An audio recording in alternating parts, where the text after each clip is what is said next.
The menstrual cycle is a monthly cycle which lasts about 28 days in which a woman's body prepares for the arrival of a fertilized egg.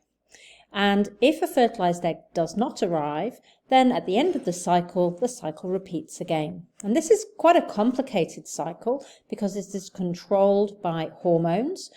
Some of these hormones come from the brain. So that's this little area here, this graph with the red and the yellow lines. And some of the hormones come from the ovaries. And you get to see changes happening in different areas of the body. So this part of the graphic shows the changes happening in the ovary as the egg ripens, and then what happens to the follicle after the egg has ripened and popped out of the ripened follicle at ovulation. And down here we've got two graphs that show what is happening inside the uterus. So we've got the lining of the uterus and the uterus as a whole. So when you are doing a question about the menstrual cycle, you might get presented with data which is maybe beyond what you've been taught in class, but you can still use it to look for events that happen together, so correlations, or you can look for cause and effect. So I'll give you a few examples of that. So let's have a look for some correlations, events that seem to happen at the same time. So we'll start off with this word at the top, ovulation.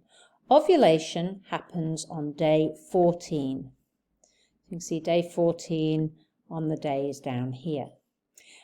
Ovulation happens at the same time as a few other events. So if we can see here on this graph, you've got the peaking of two hormones from the brain. It's also happening just after the peaking of estrogen, which is coming from the ovary. And you can see some information here about body temperature. Ovulation happens just before there is a rise in body temperature. So there are some events which happen sort of either right at ovulation or very close to it. There are also some events that are happening very closely associated with the uterus lining. The most obvious event in the uterus lining is menstruation, and that is the period or the shedding of the excess of the uterus lining. And you can see that in the diagram here of the uterus, where material, which is a mixture of cells of the uterus lining and some blood, actually slowly are released from the lining of the uterus and leave through the cervix and down the vagina. And that's shown here as a decrease in the thickness of the uterus lining. That happens essentially on day 1 of the menstrual cycle because that's the only external sign that you can see that the cycle is happening. And then after about day 4, the uterus lining thickens. So the hormone which triggers the thickening of the uterus lining is actually estrogen, because you can see that the estrogen's blue line rises as the uterus lining starts to rise and thicken.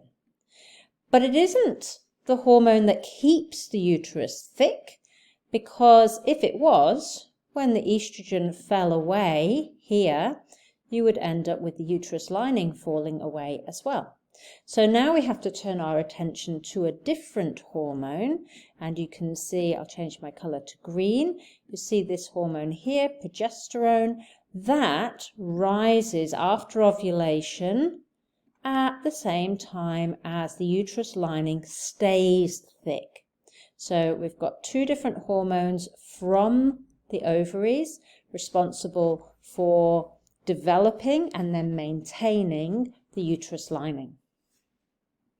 So data about the menstrual cycle can be tricky, but you're just looking for things that happen together at the same time, or things that seem to be linked so that you can draw conclusions from one to another.